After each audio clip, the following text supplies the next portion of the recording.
Welcome back, family. Welcome back to another episode of Lancescurv. Why do people in the USA look so lost and desperate?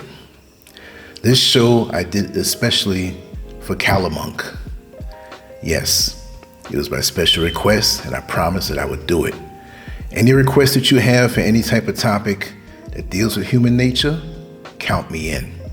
But this was a very good topic to speak about, and I'm looking forward to sharing the notes that I jotted down, the different points that I made, and a little bit of freestyle dashed in there, as always. So hit that like and share, which I don't always ask that, but I think for this one, we're going to have that. We got to get this one out. You know, it hit me when I was asked to do that topic because it's true. Now, not that I'm saying that Ghana is the promised land. Ghana, West Africa, has a share of issues just like anywhere else. But the issues that they may have here, I can't say don't affect me, but the pluses of being here far outweigh the minuses for me personally. There's a lot of propaganda out here that's anti-African. Many of the countries in Africa face a lot of the same challenges, and it may not be favorable for many Black Americans who come here because many don't understand what Africa has to offer. What I really want to say, and this is not about Africa, but in contrast, since I'm living here, many people ask me to give my synopsis on not just living in Africa, but to compare it. But I will say that while I understand the common hang-ups that many people come here and have because certain amenities may not be here as much as in America, but you'll have certain amenities naturally that are here more so than America. I might be the worst person to ask, but I'm going to be fair across the board and answer certain questions that I know that many people have.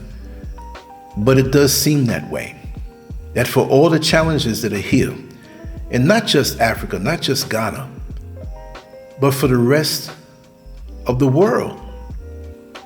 You know, I just found out that there was a point where Singapore was a really, really poor country. And now, from what I'm hearing, is one of the richest countries in the world. And we hear about the cleanliness of Singapore. Now, I'm not saying Singapore is the epitome, but I would like to go there one day. Just like I would like to go to Japan one day, but I'm a little iffy because I don't want to deal with an earthquake as soon as I get there, some nuclear meltdown, you know what I mean? And maybe that's hearsay. Maybe my mind is turned against it through that propaganda, but things have happened. Things happen everywhere and anywhere, right? But I did some soul searching today. I did a lot of house chores, but I was deep in thought about what I wanted to put down. And I put it down. And you'll find the words that I'm speaking and the extras on the video that I have on Lancescurv X. So if you missed any point and want to go over it and discuss it with me for another request or another show, I'm going to be transparent. I'll be glad to do it. So I'm going to turn my focus onto what I wrote.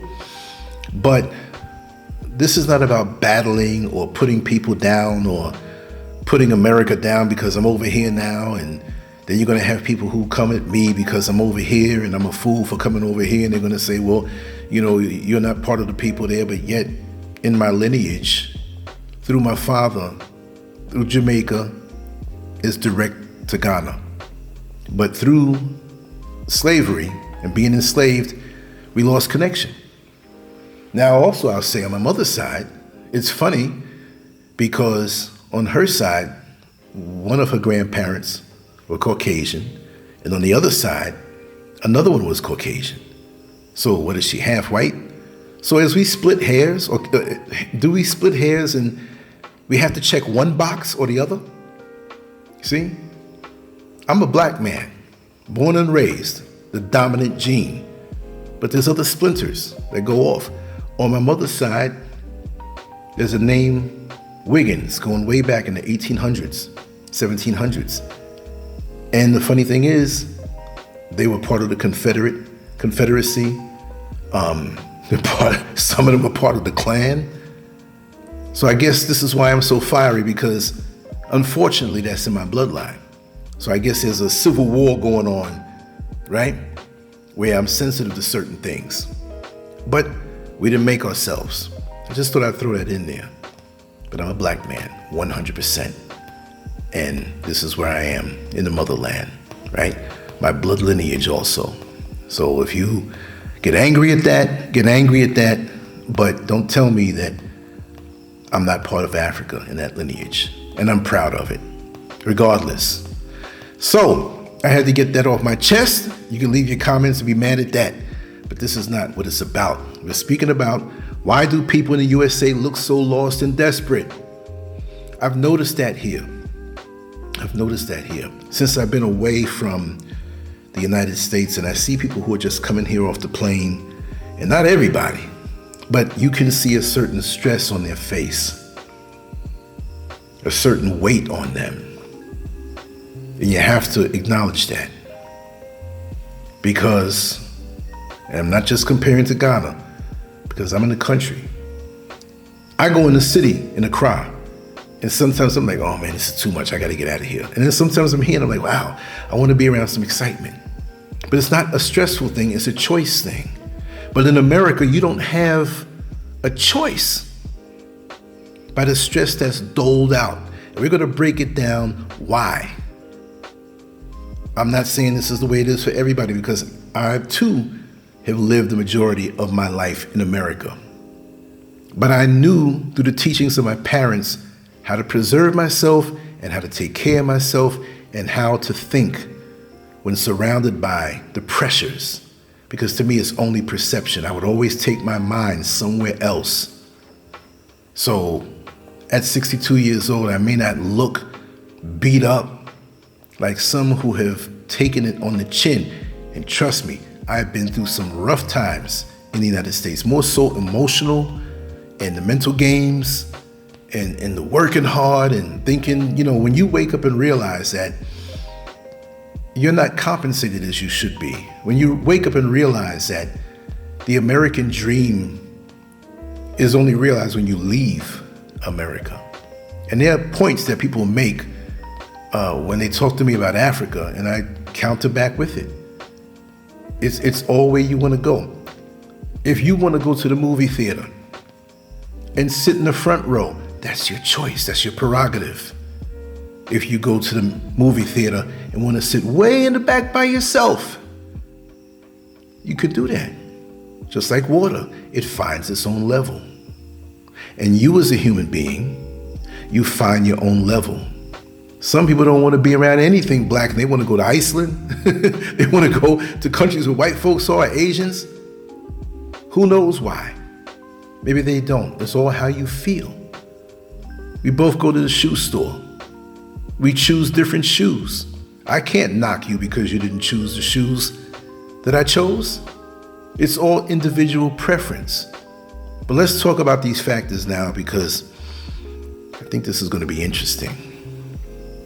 There was a time when the American dream meant family dinners, community pride, hard work, and peace of mind. Today, that dream has turned into a psychological maze filled with anxiety, fear, and exhaustion. Many in the U.S. appear lost, not just financially or directionally, but spiritually, mentally, and emotionally. As someone who's lived the majority of my life in New York City and now resides in Ghana, I can see with clarity that something has gone deeply wrong in the American spirit. People are chasing everything, yet finding nothing. Their faces are tense, their eyes tired, and their souls quietly screaming for release. Let's break down the reasons why so many Americans now look so lost and desperate, and what those expressions are really telling us. It's deep. It's not just one reason. And remember, different people have different reactions to the same stress. What makes one person freak out, the next person, they blow it off easy. So I'm not saying that everybody feels this the same way. It's like when you go into the military and you're in combat. Some men and women will freak out when they realize that this is life and death, this is real. Some people go out there and they think it's fun. You know what I mean? Like, we're gonna shoot, we're gonna go out there. They're not even thinking about losing their life. So we all have a different makeup, so keep that in mind as I speak about these different points. Number one, overworked and underpaid. America's work culture is one of the most brutal in the developed world.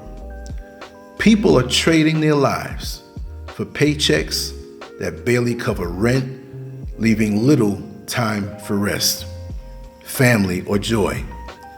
In this race, the average worker burns out, feeling as though they are running on a treadmill that never stops. They are told hard work brings success, but for most, it brings exhaustion and health issues. When people are trapped in survival mode, their humanity starts to fade. They stop dreaming, they stop connecting, they lose their spark. Over time, the exhaustion becomes visible in their posture, in their tone, and in the way they move through life as if they're already defeated. Overworked and underpaid. What else is new? Now you're overworked and underpaid, and inflation sneaks in to reduce the effectiveness and the power of the money you have. So you feel defeated. It's like when you see a bus kind of in a far distance, but people are loading on it, and you want to catch that bus, because if you don't catch that bus, you're going to be late for work. So you start running. And you see the last two people getting on that bus, and you're screaming. And someone just glances at you, that last person, and they get on, and those doors close. You still run. You get closer to the bus, and you see the brake lights off, and it starts moving forward. And guess what?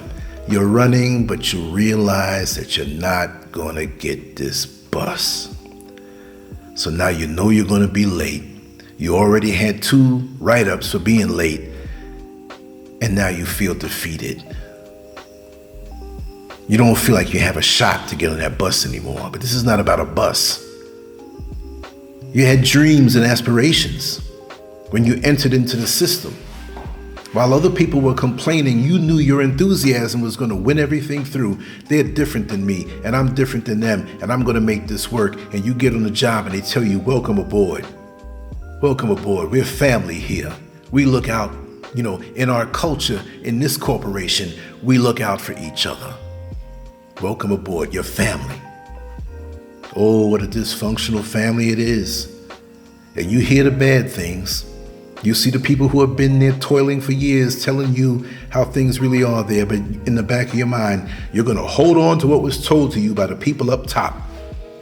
Because one day you can be a manager, a supervisor, and you can climb the ladder.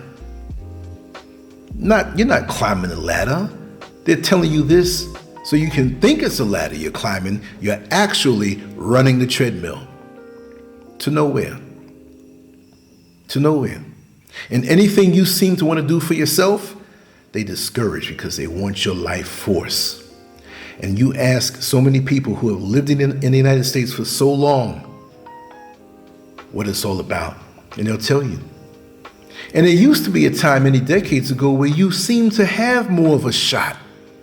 And you could do things, even though we've always had the problems of drugs and crime and wars and rumors of wars and poverty. You could still squeeze out a living to a point. But in 2025, going into 2026 and subsequently 27, 28, because it seems like it's a never-ending climb, it's worse than ever before. Imagine you hand a rag that's soaked with water to a person who is the first of 10, and you say, squeeze all the water you can squeeze out of it. And they squeeze all that they can. And they hand it to the number 2 person, and they squeeze all the water they can. Number 3 or 4 might be weak and they don't get much water, but every person that has that rag in their hand squeezes out some water. And you're number 10 on that line, and by the time you get handed that rag, all of the water, aka opportunity, has been squeezed out, and you get the leftovers. And that's what it is now in America. It's been gutted. It's been cleaned out. There's not much left. So you feel like that little flea that got the last piece of crumb on the ground, but it's not that much. That's the feeling. So why push? Why keep going? I'm not saying this to discourage you.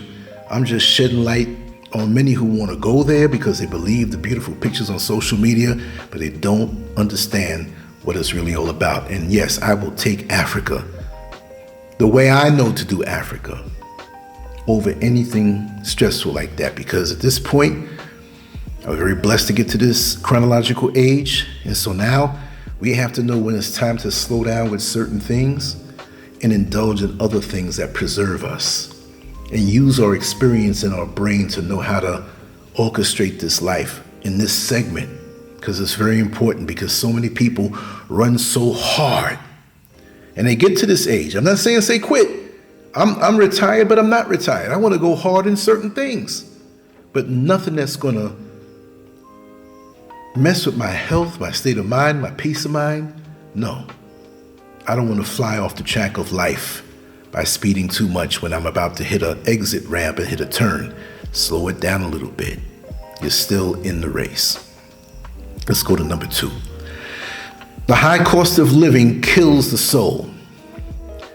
Even decent salaries can't stretch to cover rent, healthcare, insurance, gas, and food anymore. Every month feels like a financial ambush. People are stressed not because they're lazy, but because the system is designed to keep them indebted. The inability to ever get ahead creates silent despair. This constant economic strain drains emotional energy and dignity. It's hard to be hopeful when you're constantly one bill away from disaster. Look what it said here. Because the system is designed to keep them indebted. It's designed for you not to get ahead. It's like when you're playing a video game and there's a monster behind you, close, and he's chopping, trying to bite you, and you're barely getting away from his jaws. You go to bed thinking about it. You wake up thinking about it. I knew someone that I was once involved with. Every time she woke up, as soon as a brand new day is in, she wakes up, she suck her teeth. What a way to start the day. But I understood her dilemma. And many have that dilemma. You dream and you dream something nice, you feel relaxed, and you snap out of it to the reality that you know that you have to go into when you're going into these jobs, and the high cost of living and how it kills your soul. I have a joke that I always would say when I lived in Orlando, and I would back out of the driveway to go to the bus company to put in my shift. And I would always drive pretty late, right? So sometimes I'm leaving out 1 o'clock, 2 o'clock, because I drove 11 hours straight. And I drove at night most of the time through some of the roughest neighborhoods in Orlando. And there was a cat. It was a stray cat, but it didn't look stray. He was like a neighborhood cat. Like he knew the garbage cans to go to. He knew he was surviving. It's a fat cat. And he found himself, and I believe it was because of the angle of the sun, on my front lawn. And he was there, you know how they have their eyes half closed and they're purring. Brr, brr, brr. And he was just laid back to the side. The gut was hanging, and he was in heaven. Don't know if it was a male or female, but I just said he. And I had this thing in my mind because the cat would always look at me but never run, because I would never do anything to the cat. And animals can feel and sense if you're hostile toward them. And I always imagined the cat. He gave me a look one time like, yeah, fool, you going to work. I'll be enjoying your property while you're gone. While you're out there busting your behind, dealing with difficult people, I will be here laying out in the sun, just maxing and relaxing. Have a good day at work. You got this mortgage to pay. You got this lawn to cut. You have all these things to, so I can be here while you're at work. I was like, oh man, that's messed up. But the cat was really thinking about that or thinking like that. But then I started thinking, we're all animals. We're supposed to be the highest thinking animal on the planet, but we're the least connected. These other so-called animals are very connected in their purpose and what they should be doing, and they will not submit to captivity into a system like we do. They know their role. They're in the natural system, and we think they're lower because they are.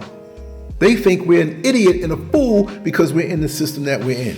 Not that they actually think that, but look at all these tense humans out here killing each other, mad at each other, jealous of each other, competing with each other. What kind of madness is this?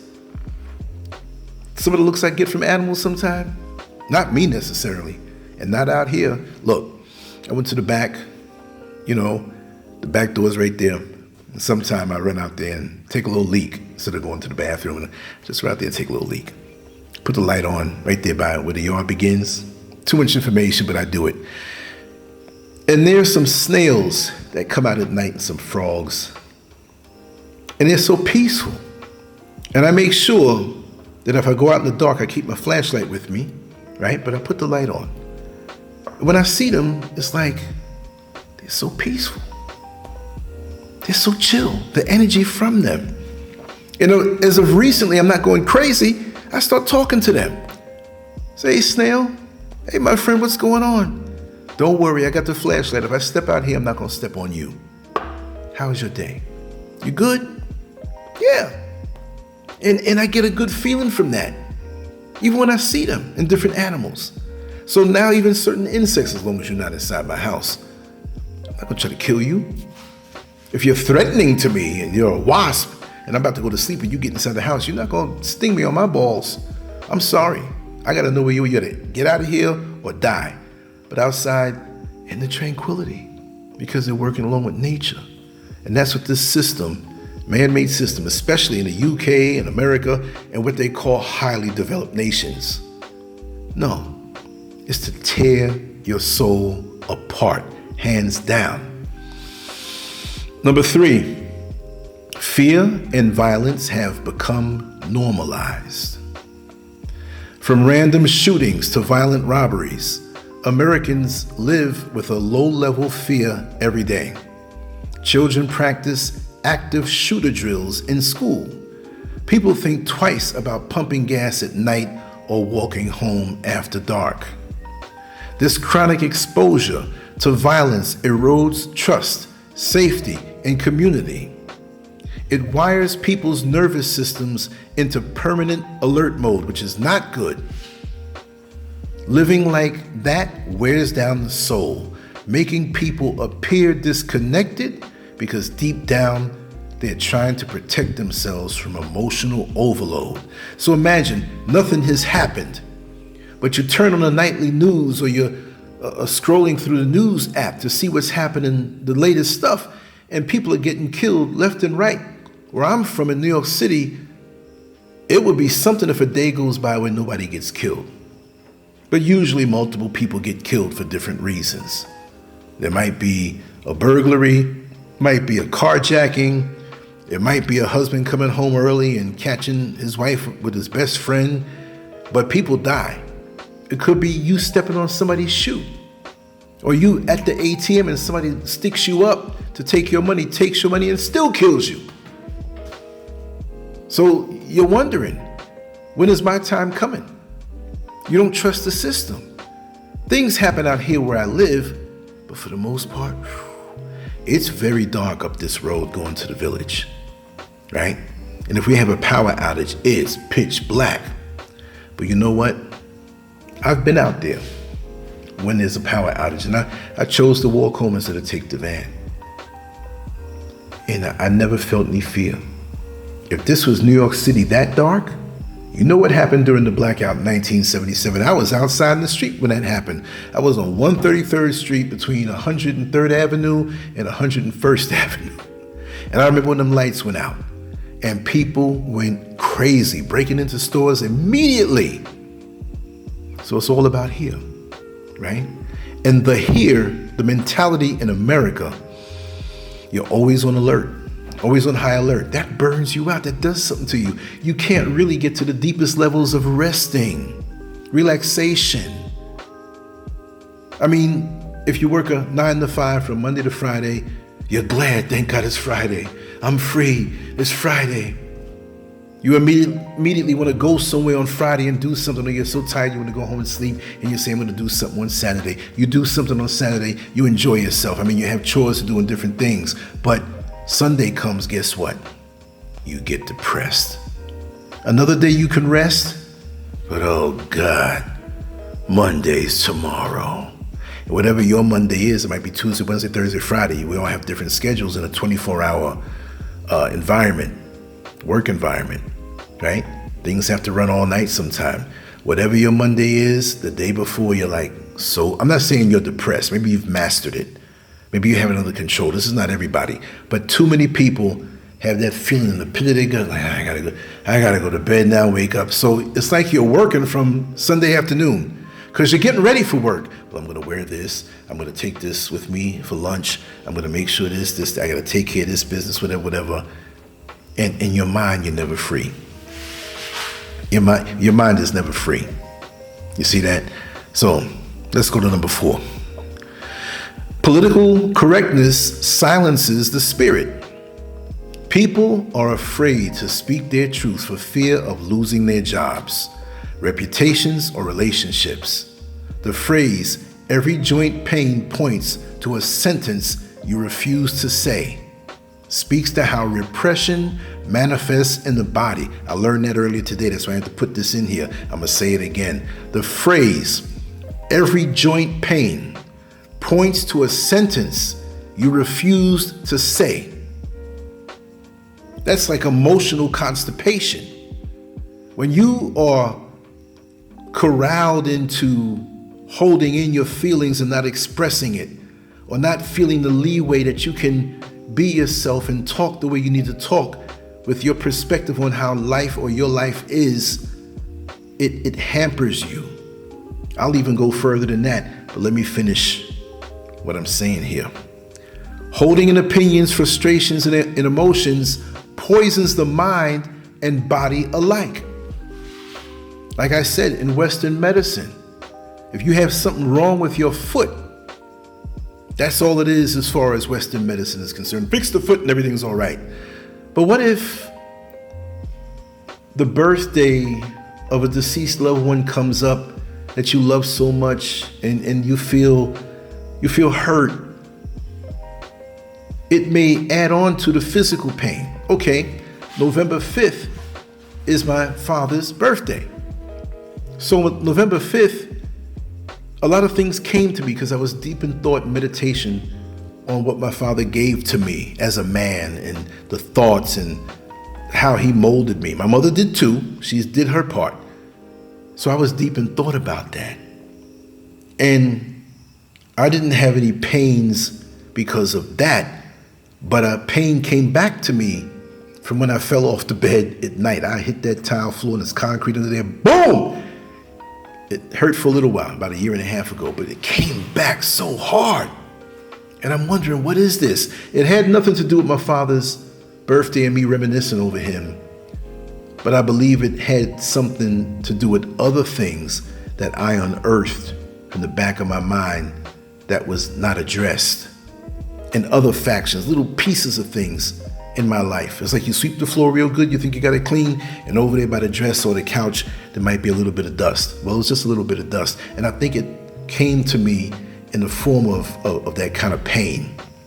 Because my dear sister, Customado, that's not her name, but I call her that because she's my life coach, and she doesn't bite the bullet when it comes to telling me what I need to do and where I stand. She gets up in my ass. And that's the term I say to her. I said, you know what? You love me, I love you. You don't have to apologize when you see something in me, because she's great with relationships. She's great with tremendous insight. So when I say, listen, I love when you get up in my ass, look, don't sound like that, like make it a rainbow thing, okay?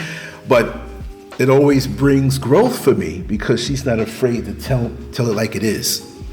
And I really appreciate that about her. And if most of us had people in our lives like that, we'd be further ahead than where we are now, you know. So where am I now?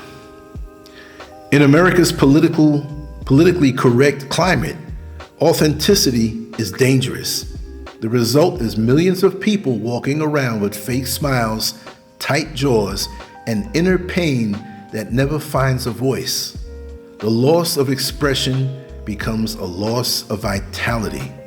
Isn't that something? It's almost like you got to use it or lose it.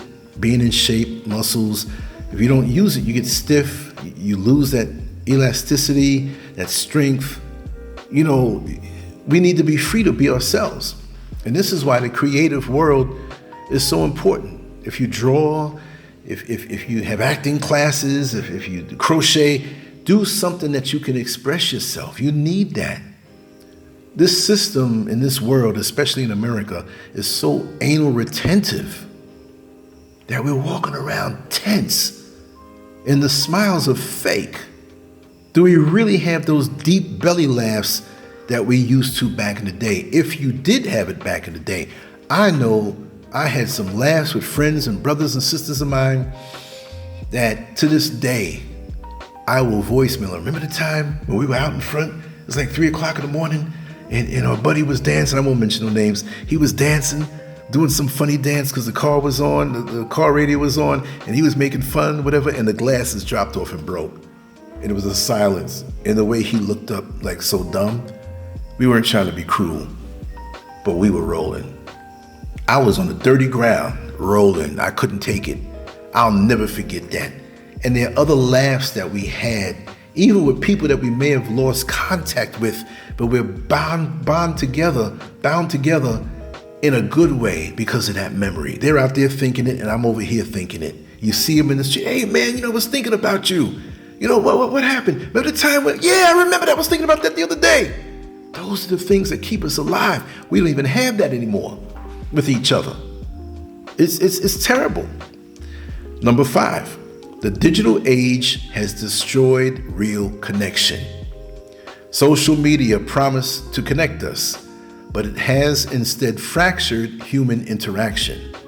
People measure worth through likes and followers rather than love and loyalty. Get it? Let's say it again. People measure worth through likes and followers rather than love and loyalty. See, back in the day when we would get around each other, in our inner circles, in our tribe, there was love. You can sit there. I remember as a young teenager, sometimes you're a little broke, and you're sitting there with your friends, you're not even thinking about money. You might have $4 in your pocket, they may have 20, the next person may have 2. We pull that little bit of money together, the ice cream truck goes by, we get ice cream. We're not even worried about, I have more than you and you. No, it's all love. It's all love. I remember many times I was known in New York City as a teenager who, if I wanted to go to Manhattan and it was 11 o'clock at night, 12 o'clock at night, I would hop on that train just to go all the way to Manhattan in Times Square, where it was kind of sleazy, the old Times Square, just to get some magazines to read. When the boxing and bodybuilder magazines came out, when certain science magazines came out, when certain architectural magazines would come out, I would be out there, no matter what. And so, and I'll mention it by name, my dear friend / brother, Kevin, he would see me leaving out from his house. He thought I was going home. I say, man, listen, no, don't go out there. I would hate for you to leave from here and go out to Manhattan on that train through Brooklyn by yourself, which I'm not saying I thought I was Superman, but I just never had any fear that way. I would hate to hear something happen to you after leaving here. I wouldn't know what to tell your mother and your father, because I lived only 3 short blocks away, and that was the neighborhood, so everybody knew each other. Every house between, we knew. That's love. That's love. And because he showed that concern, I'm like, okay, I won't go. You know, I'll go in the daytime or whatever. But I was a wanderer. Anywhere I wanted to go and see something or go somewhere, and I always had crazy energy. People think I have energy now. Shoot, you should have seen me when I was 15, 16, 17, 18, ripping and running in a good way, in an innocent way. Bookstores, music places. You go into these places and you see people reading the book and you talk to them. Certain music you hear, you say, listen, what's the name of that song? I want that. And you start a conversation. Oh, that's my favorite group, whatever. That's the world I come up in. But this rope-a-dope every day, and we're tense and we're looking at each other, and you might be the enemy, you might be trying to do something to me, that type of thing. Look, we have not, see, we talk about evolution. The physical evolves slowly. But look at it this way. We also have the mental, we have the emotional, we have the spiritual. Look how fast society in the world has developed over the last, let's say, 150 years. Let's just take it from 1900 to now, 2025. Let's just say 125 years. All of these things that we have now, and that's the last 125 years. Before that, development crawled. Go back 500 years, things didn't change as much. But now, it's like every year things are AI robots, AI. What is this? 5 years from now, it would feel like we developed 250 more years. We're not ready for that. The physical isn't ready for that. The mental damn sure is not ready for that. The emotional, all this data and information we're getting to process in our brain, where we can't even sit down and relax. It's hard to go to sleep sometimes because we're scrolling. It's stuff being thrown at us. We can't sleep. So me being here in the mountains, that's good for me. I'm back on track more so. Not all the way yet, but more so. I can smell the roses better. See, when it's time for me to go to sleep, I know long before. Because when it gets dark up here, that's it. Unless you're inside and you're doing stuff that you have to do, like I'm doing now. It's dark outside. But it's okay, because it's a nice, slow descent. A plane doesn't just drop straight down and all of a sudden, land that way. It takes its time, takes its time. So as you disengage from your day and you begin to embrace that you're resting, and you don't mind that, you don't feel like you're missing anything. Everything has its time. The night creatures come out, the night insects come out, and you go to bed. You hear the birds early in the morning. Yeah, you hear, you hear all of these different things. The bats go before the light comes. The owls are gone. It's a rhythm, a natural rhythm now that you're involved in. But in the concrete jungles of the world, where the blue light of the TV and your cell phone screen, it's on constantly, so your rhythms are disrupted. You've abandoned nature for this weird system that didn't exist like this. Could you imagine there was a time in society when everybody came home from work, that was it? Everything was closed? Everything was closed? If you didn't get it at the right hours, you weren't going to get it. Now everything is 24 hours. You can get anything in a big city 24 hours.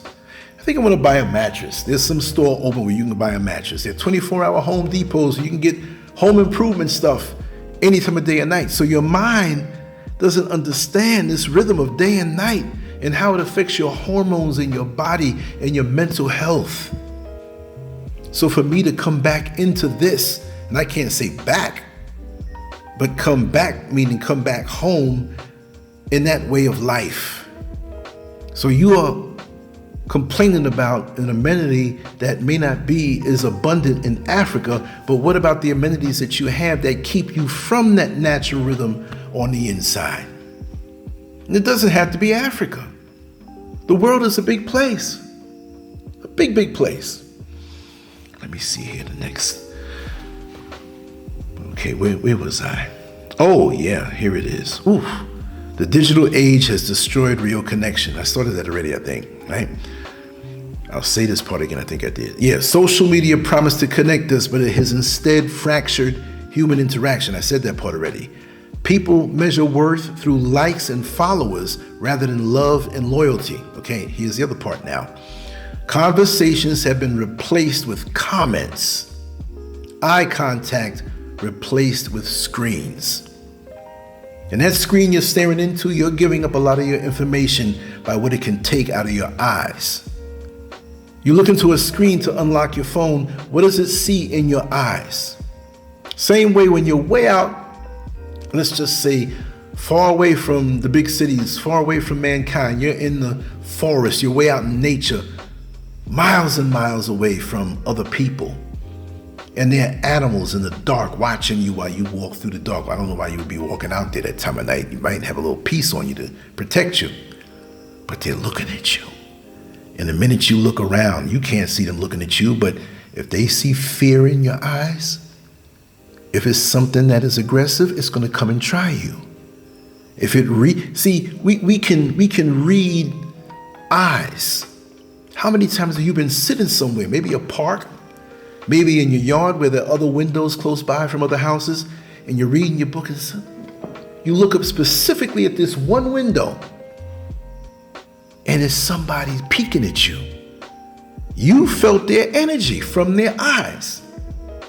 There are so many ways to communicate as human beings that we lost the ability, that instinct, the instinct that we have with each other. And that's, for me, something that's developing and regenerating more and more because I am in solitude the majority of my day, or like even today, I didn't go out in the street.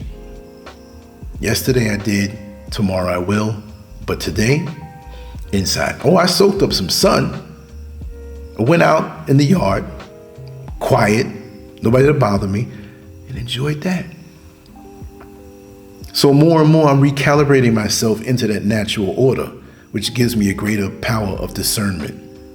So it's really a trip for me to go outside and go around places, right? Okay, here it is.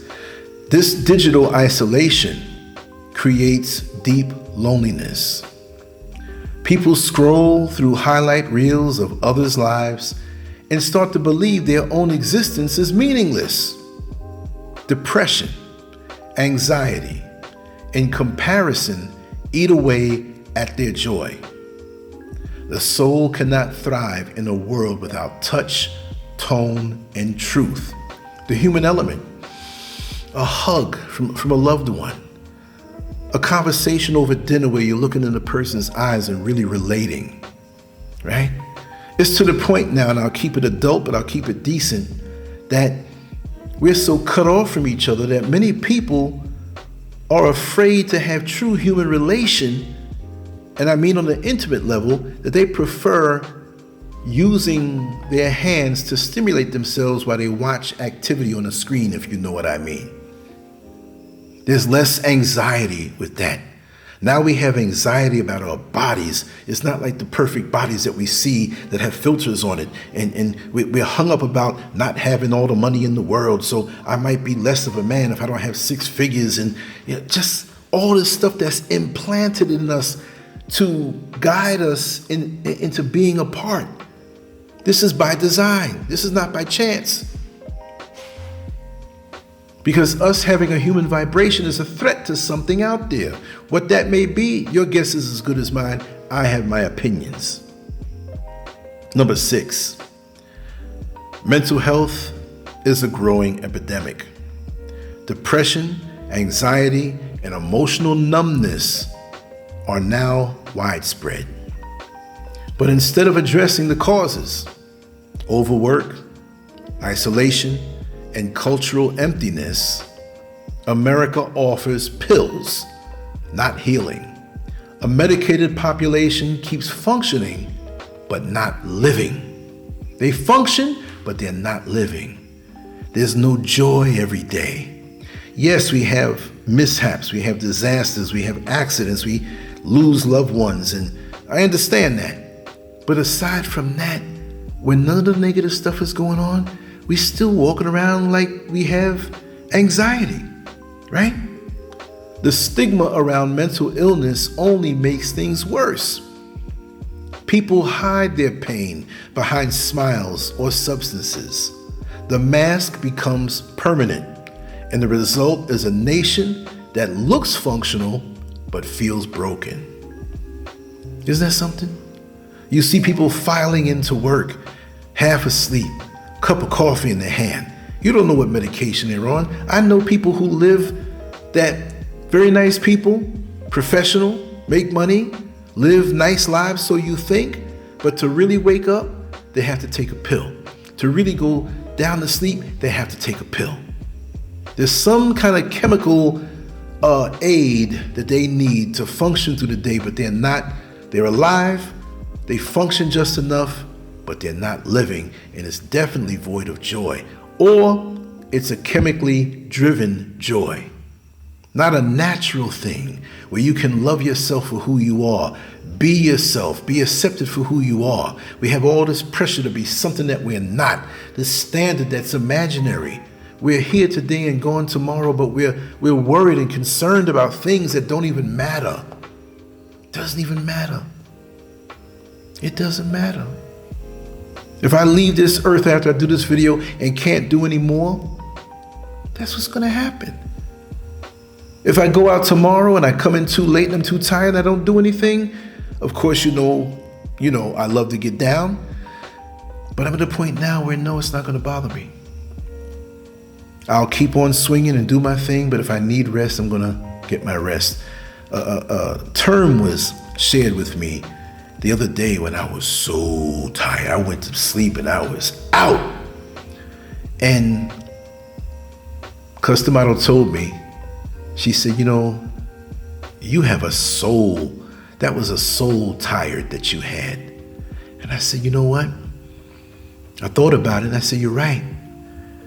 I said, because after my father passed away in 1990, in November, and my mother passed away, that was a real humdinger. Not that my father was any less, but they both are gone. But at least you have one and you're holding her up. When she passed away, that signaled a period of my life where on some level, there was a major obstacle up until around the present day, right? Other parts were hunky-dory and nice and everything, but it was always something. This is going great, but you got this to concern yourself about. This is going great, or this aspect of your life is going great, but there's a thorn in your side on this side. So I'm like, whoa, right now, whew, it took me many years to get here, several decades to get to this point, right? And this is why I tread lightly and I step softly and I keep my eyes open, because I do not want the joy that I have now to be robbed foolishly. Things happen, like I said, mishaps, deaths, different things. Yeah, that's understood. Don't accept life unless you can accept the hardships and challenges that really ultimately make you better, right? So it's hard earned. Whether you know my whole story or not, trust me, I've been through a lot and it's made me better. Any challenge you have, and this might be off topic, accept it, think about it, because every challenge, I'd like to say the word problem, but every challenge has a solution. It's up to you to figure it out. That's the deal. Number 7, the worship of wealth and image. America has replaced spiritual and moral grounding with materialism. The constant push to upgrade cars, homes, gadgets keeps people in endless pursuit of status symbols that never satisfies. Success has been redefined as appearance. This obsession with having instead of being leads to a hollow existence. People work for validation, not purpose. The result is emotional bankruptcy, rich on the outside, empty on the inside. I always knew this because as a creative, I take joy in drawing my pictures. I take joy in crafting my articles. I take joy in creating my banners. If I only get 2 hits on it, so be it. When I see the reflection of work that I put in, it brings me joy. I'm not looking for people to say, you're great, you're great, you're great, you're great. All praise is due to the Most High, the Creator. If you say that, because He made me. And if He made me and I do these things, that's a reflection on Him, right? And her. It's a blending of the energies, you know? So, and I won't get into that argument, but I acknowledge the female and the male, okay? But one day, about 2 or 3 years ago, I was on the van going to another part of Ghana, and it was more rural, like away from the big cities, right? And I saw, and I said this before, the van stopped, and they will stop and they have a whole load of people in it, and the guy will go into a gas station, go to the bathroom or go whatever, they don't mind. And I saw across the street a bunch of kids about 6, 7, 8 years old kicking a ball. They weren't playing a formal game, but they were kicking this ball back and forth, and they were laughing. And yes, some of them had slippers on. One of them had slippers on, but the slipper fell off and he kept playing and kicking the ball barefoot in the dirt. They were laughing. They were having fun. They felt love between each other. And they felt so much better, I can tell, than a person who just purchased a brand new iPhone, just drove off the lot with a brand new luxury car and they're stiff. And I've seen it. The joy on these children's faces. They didn't have name brand stuff. They had some slippers on that looked like they were handmade. But the joy in their eyes, the happiness in their heart, and the way they laughed.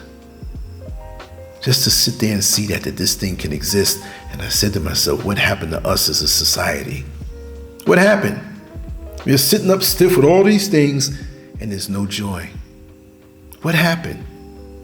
What happened? It's crazy. This obsession with having instead of being leads to a hollow existence. We said this already, but I want to say it again. People work for validation and not purpose. They work for validation and not purpose. I've seen this happen. You have a person who you know of, you're friendly, but you don't really hang out.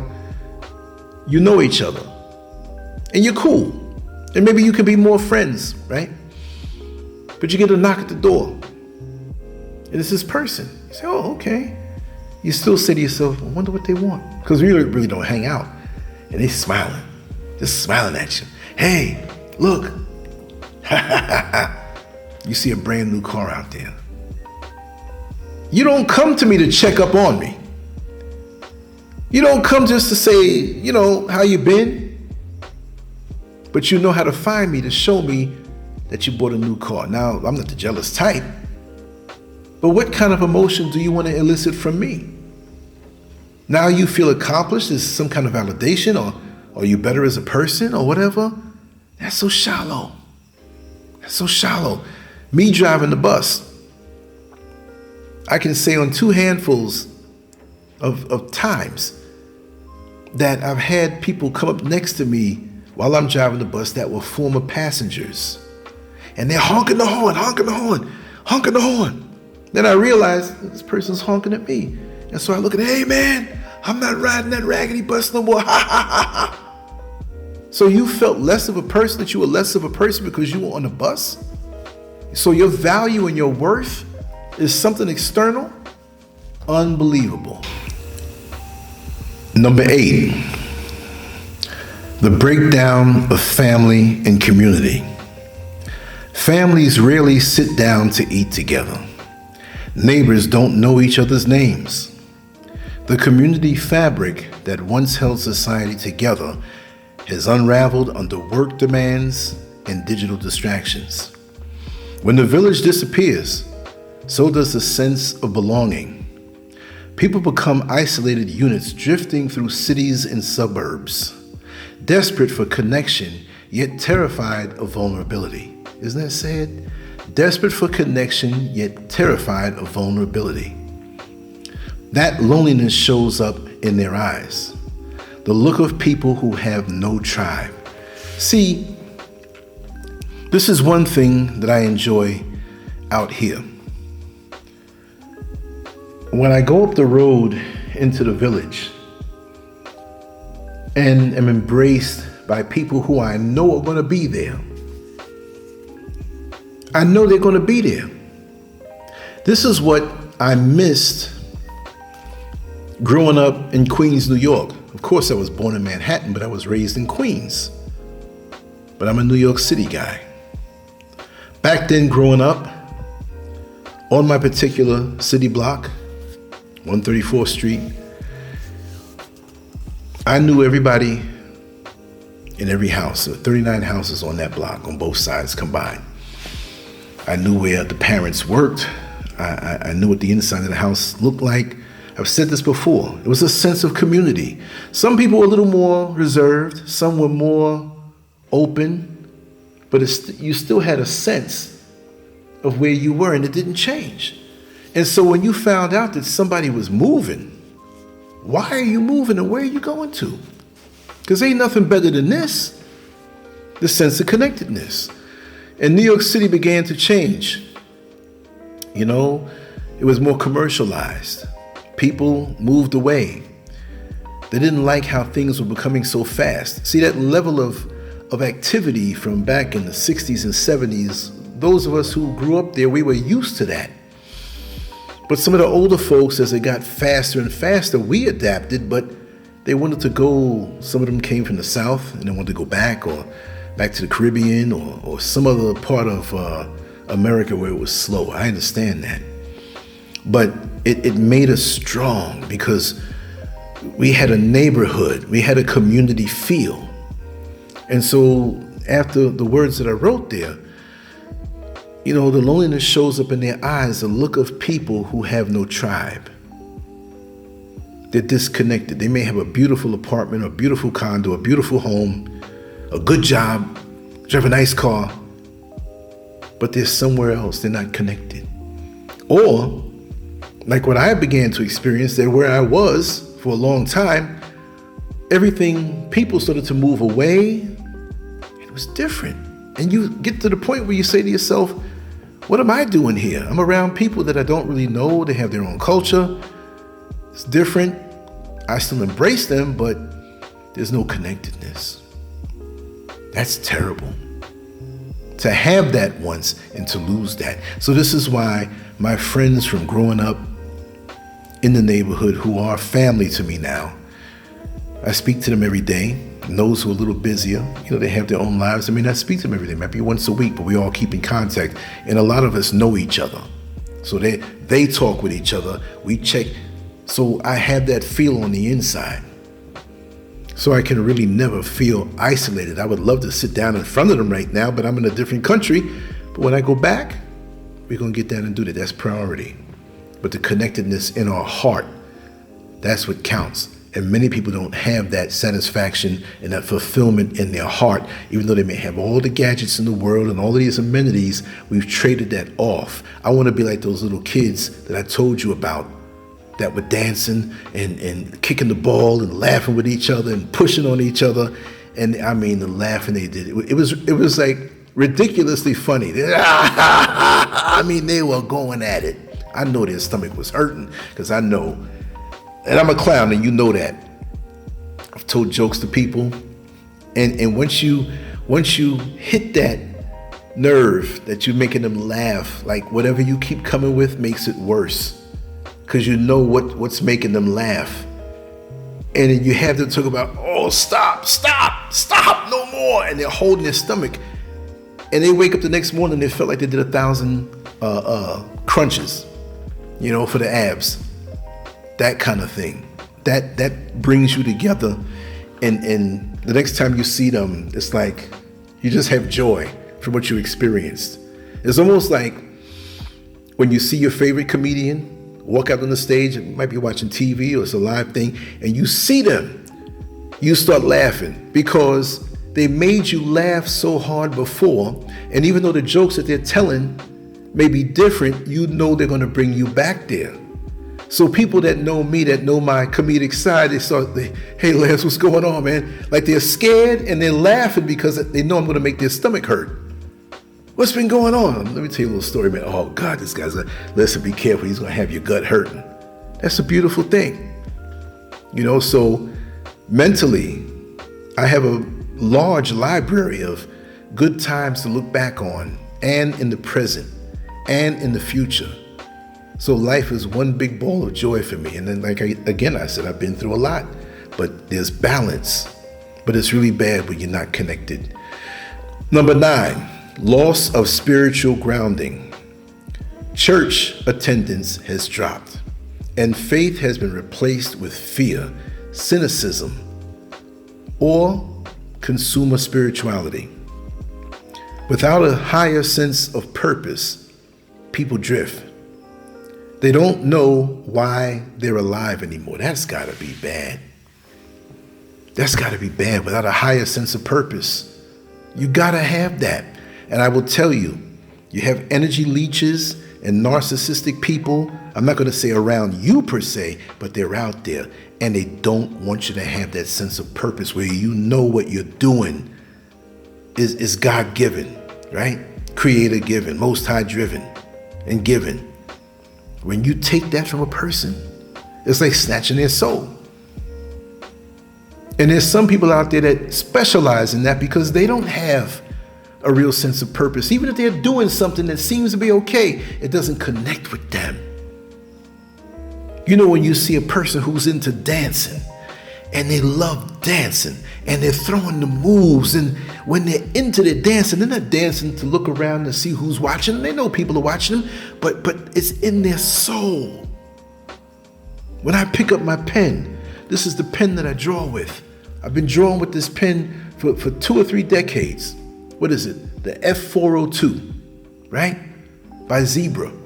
I love these. I have a whole bunch of them that I haven't even used yet with the ink refills. When I'm drawing and I get down into detail, after I frame everything out and do the thicker lines and outline everything, and then say, okay, I'm going to work on this person's face, but I'm going to start with their eye.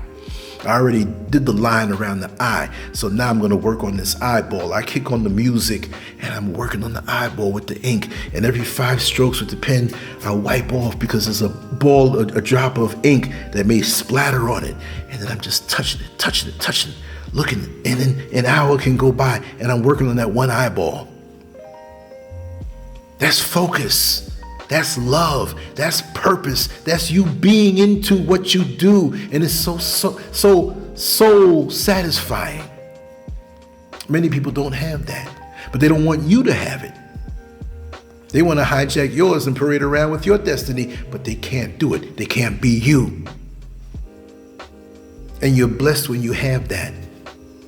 Understand that many people don't have that, and don't let anybody keep you away from that gift. Because you have a purpose with it and it fulfills you. It just feels right. Never forget that. Where was I now? Okay. Spiritual starvation leads to anxiety and moral confusion. People seek comfort in trends, substances, or relationships, but nothing lasts. The spiritual compass is broken, and so is the peace that once anchored life. Isn't that something? The trends, the substances, the relationships, relationships that we force, but it's not like we're divine dance partners. It's just something forced to do to get away from the pain and loneliness and discomfort of having an empty life. Because so many people out here seem to have a full life, but many of their lives are empty. And secretly, like they said, trends and substances in relationships that are forced. Sometimes we don't need to be in a relationship. We have to question ourselves, why are we running after trends? That's what other people do. It's trending, it's popular, okay. But are you rock solid in who you are? Most people who look depressed and desperate, they're not really. I take joy in being who I am. I take joy in the effect I have on people in my life. I don't think I'm all of that, but whatever I am, and I enjoy being me. I'm sorry if you don't enjoy being you, but I enjoy being me. I enjoy being Lancescurv, aka Lancescurv in full government name. I enjoy it because I know from birth, as my mother and my father always told me, my life has a purpose and your life has a purpose, whether you know exactly what it is or not. You're going to look back and realize when you made the decision of that crossroads of what it is that you're to do, not just your choice, but divinely chosen. Nothing can stop you, right? It may seem like sometimes things slow down a little bit, right? Or, you're not up on things as much or whatever, life takes over, you got things to do, you got to slow down with things. But me, I've been on my life trajectory all my life. And sometimes you don't know what it's going to be, but you keep moving forward. You will find out what it is. Because if you don't have it, life is not going to feel too good. It's a momentum. It's a momentum that we have that if we're going so fast, and I don't mean we're speeding, but meaning if we're right on course and focused, there's nothing that can get in the way and stop us. Here's another one I spoke on before. I was on a bus layover, and it was almost 1 o'clock. It was my last run coming in downtown, and then I took the bus to the depot after that.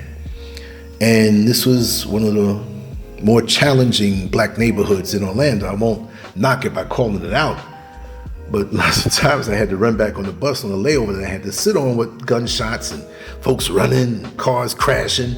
Not all the time. You have dudes out there hanging out telling some jokes. Yo, bus driver, what's up, man? Seen any pretty girls today? Yeah, man, all day long, man. What's up? Man, that's a cool dude, man. Whatever. But there were about 40 or 50 white boys. They were grown men, but we say white boy, right? This was almost 1 o'clock in the morning in the hood. And they had some expensive behind bikes. These bikes had to be like $8,000, $9,000, $10,000 racing bikes.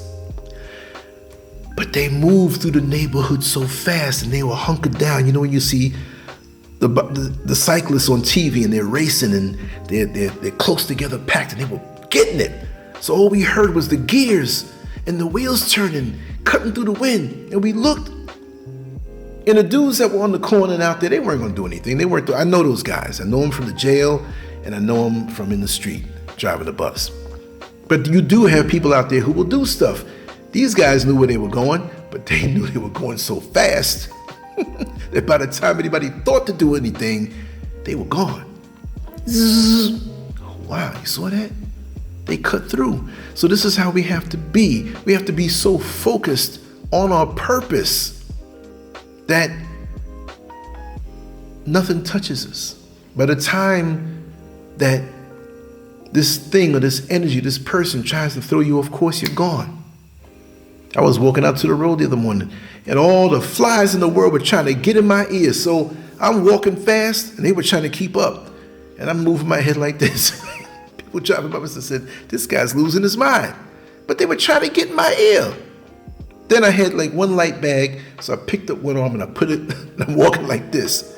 When they saw that the ears were blocked up, they stopped messing with me. Lesson learned. If you don't give these entities an opportunity to mess with your divine flow, they'll move on to the next one.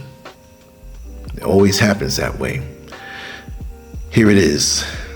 Number 10, a culture of comparison. Oh boy, listen to this. Social media has turned every human interaction into competition. People compare their bodies, jobs, relationships, and lifestyles to strangers online. The result? Chronic insecurity and shame. Instead of gratitude, envy dominates. This creates emotional exhaustion and a false sense of inadequacy. When you always feel behind, you lose appreciation for your own journey, and your own reflection starts to look lifeless. A culture of comparison.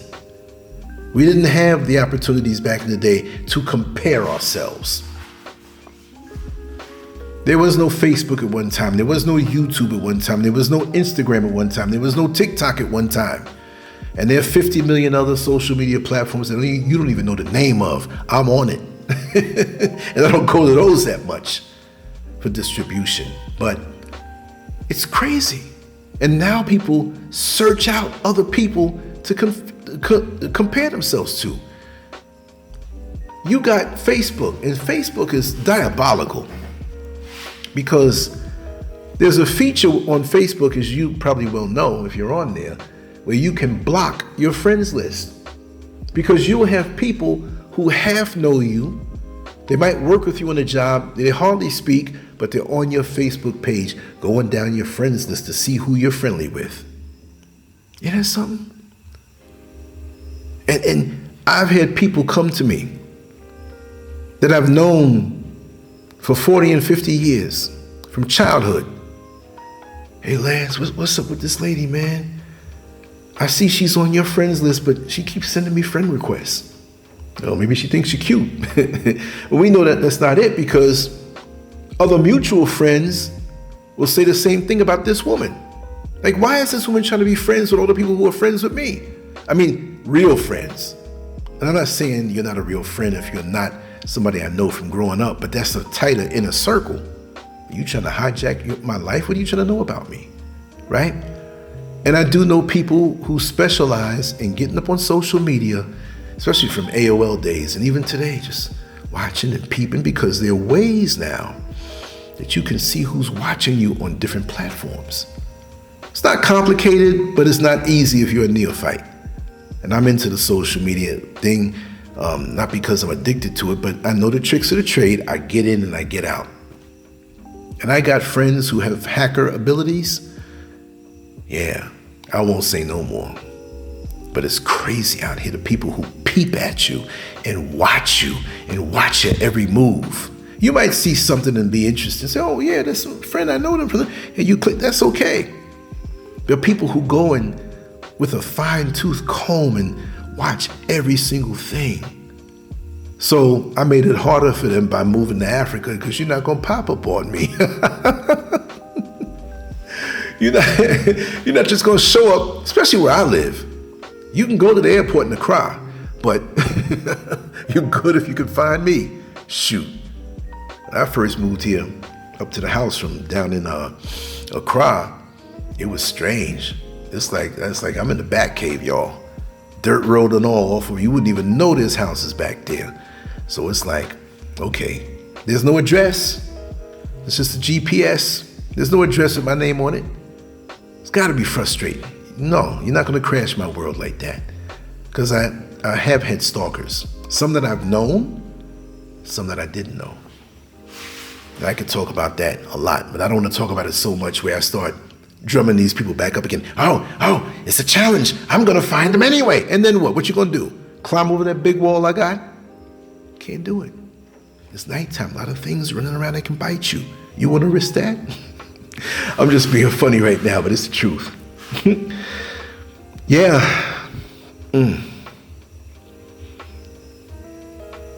I just had a thought.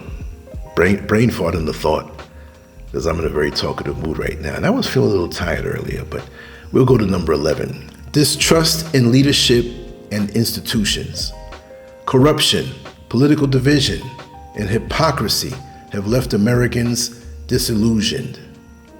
People no longer trust politicians, police, or the justice system.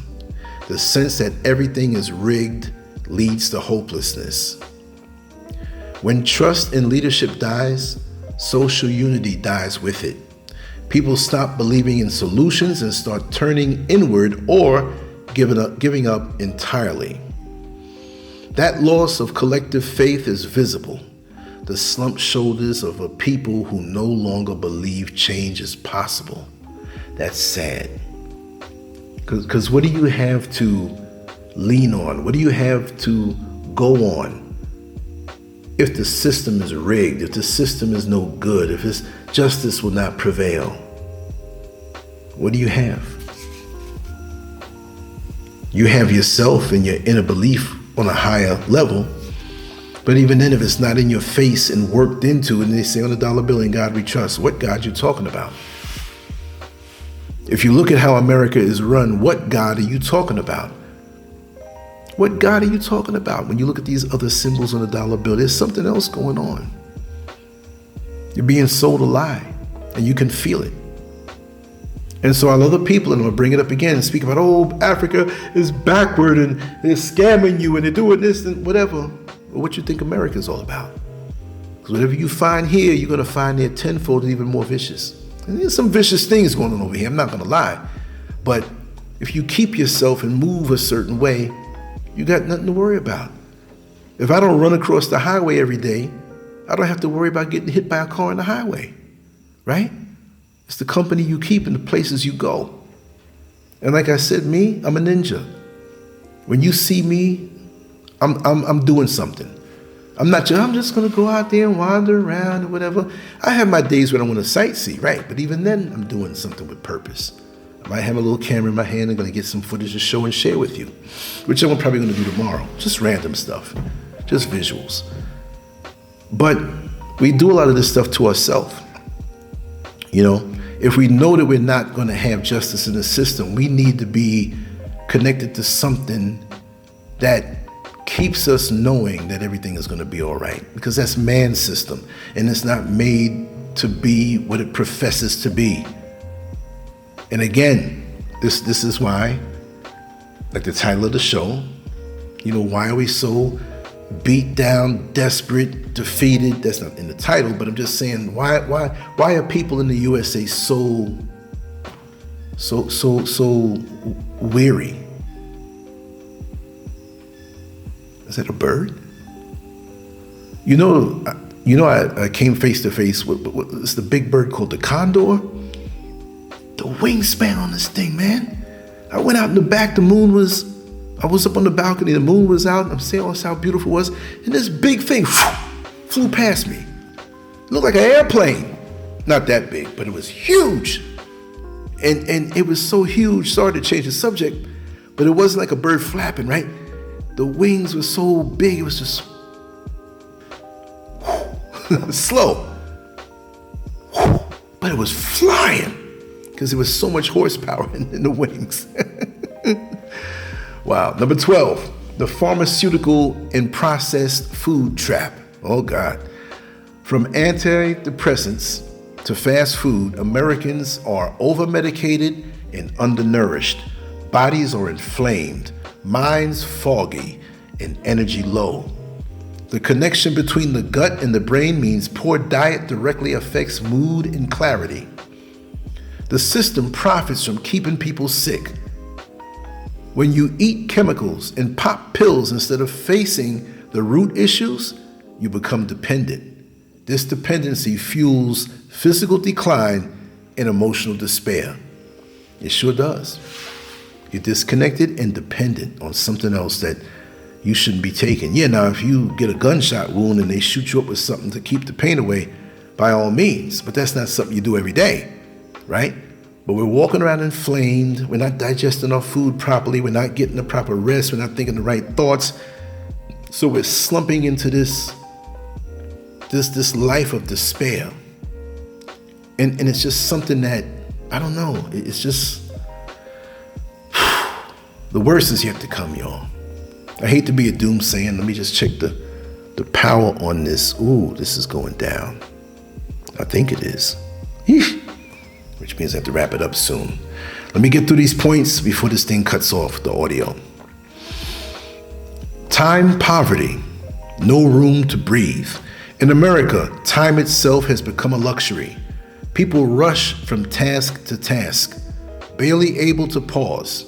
The constant busyness gives the illusion of productivity, but it's really avoidance, running from reflection, silence, and truth. When you don't have time to think or rest, you lose connection with yourself. You become robotic, and soon you forget what joy feels like. That deadness is what many Americans carry in their faces, the fatigue of the soul. How profound. Number 14, the loss of meaningful purpose. Jobs feel empty. Entertainment feels recycled. Life feels scripted. People crave meaning but are fed distractions instead. When everything is about consumption and none of it is about contribution and connectedness, people lose their sense of value. Purpose is oxygen for the spirit. Without it, the human mind suffocates.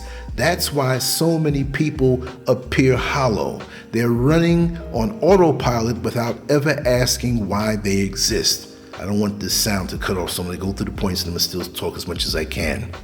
Number 15, emotional repression and physical illness. Returning to the idea that every joint pain points to a sentence you refuse to say. America's emotional suppression has physical consequences. People swallow their truths to keep peace, and their bodies keep the score through pain, tension, or disease. Silencing emotions disconnects the mind from the body. Healing starts when people speak freely, express honestly, and live authentically. Until this happens, pain, both physical and emotional, will remain the silent epidemic behind the lost and desperate faces across the country. When you step outside the United States, you begin to see what you couldn't see before. This is truth. The smiles in America are forced. The eyes are weary. People are spiritually suffocating under the weight of an artificial lifestyle that promises everything but delivers nothing. True wealth isn't money. It's peace, health, and love. Until America rediscovers that truth, its people will keep looking lost because their souls are searching for something that capitalism, politics, or technology can never give.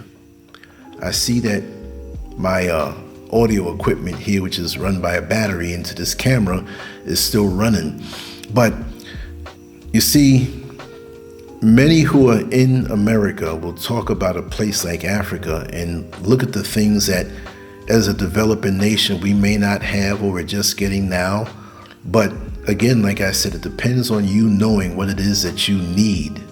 And what America offers, after what I spoke in those 15 points, I don't need those things to bring me down or constantly fight against to take away my peace. As you see, I sat here for a little bit of time. I wrote down some notes and wrote out an article. Calamunk, I hope you're happy with this. I'll do a part 2 if you want me to, because there's so much more in the American way of living that keeps us shallow, keeps us fatigued, keeps us tired, and keeps us just the same way. The question that you asked me, and you asked me to name the show this: why do people in the USA look so lost and desperate? Well, there you have it. That's not a complete list, but that's a starter course, because there's so much more. And it's interrelated. It's not like, oh, this one thing I can separate. And no, it's interconnected, interrelated, fused together to the point where it may not be where you can pull it apart. I remember I went to the chiropractor when I started going, when I had my back injury. But then I went back to other chiropractors because every few years, the disc that slipped would slip. It'll be tremendous pain, right? The nerve sciatica, okay? And, you know, I had that incident where the 11 cops had beat me wrongfully.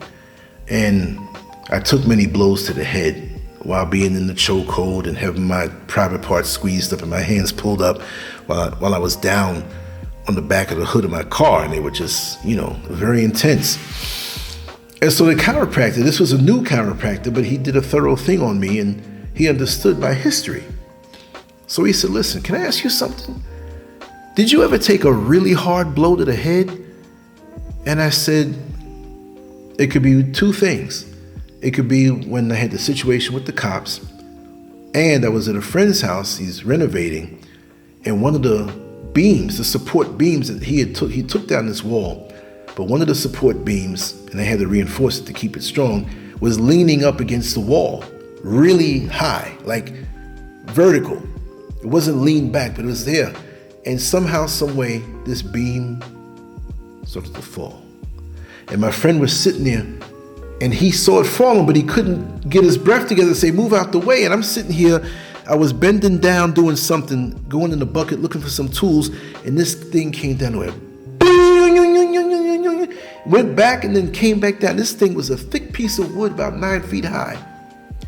So the chiropractor said, did you ever take a hard blow to your head? I told him the two incidents when I was getting punched in that thing. He said, well, something happened because two of the vertebrae in your neck are fused together. They're fused together because of this blow that you took. So when I look, it's a limited, I can move a little more and it's better than before, but at some point I had to turn my body to look around. I didn't realize it though. And he would try to pop it, but it couldn't break. Not that you'd want it to break, but the discs, the two discs, I forgot which numbers they were fused together, the trauma. So imagine. But many people are going to knock me for saying this, what I said in this particular segment. Many are going to agree. Many are going to be hip to like, oh, I never thought about that. But the intangibles in America, of course, you may have your electricity on all the time, your water running all the time, and certain things, the roads are perfect all the time. But look at what you have to deal with when you're there, right? And although there are certain obstacles here, certain challenges here, the peace and quiet and reconnecting with myself is a beautiful feeling. And it's something that makes me wish I left earlier. Not to get away from the good people that I know. And it's not about getting away or running away. You want to finally experience life? You have a better shot living somewhere else or moving away from the bigger cities and reconstructing your life the way you need it to be for your purposes. Like I said, when we go to the restaurant and eat, you're going to pick something different on the menu. Maybe we might pick the same thing, some of the same ingredients, right? If we move to the same city or outskirts, we may move to a different proximity to the downtown that's bustling. We're all individuals. Different stimuli bring different results, right? I'm just breaking down a few of them in general in this particular segment, and I want to hear your comments. I want to hear your pet peeves. I want to hear what was effective with you. See, I took the time to write it. I promised you, Collar Monk, I wasn't going to let you down. I didn't forget you. And I hope you enjoyed this. So for everybody who made it this far, like I said, make sure to go to Lancescurvx.com. That's where everything is. I still have Lancescurv.com, but I'm transferring everything over to Lancescurvx, right? That's where you have everything, right? That's where I want you to go. Sign up with your email. That way everything we do, it comes directly to you and nobody can stop it. Nobody can hijack it and nobody can take it down because everything is uploaded there too. It's been wonderful. Give me some topics that you want me to talk about and I'll do my best to research and come with my own take on it. But it's been a pleasure. It's been a joy. And as always, salute to my brothers. Mwah. Much love to my sisters. On to the next one. This has been enjoyable. I'll be thinking about some things to talk about for tomorrow.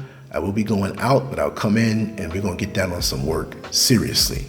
Anyway, much love to you all. Lancescurv out. It's always a pleasure. Peace.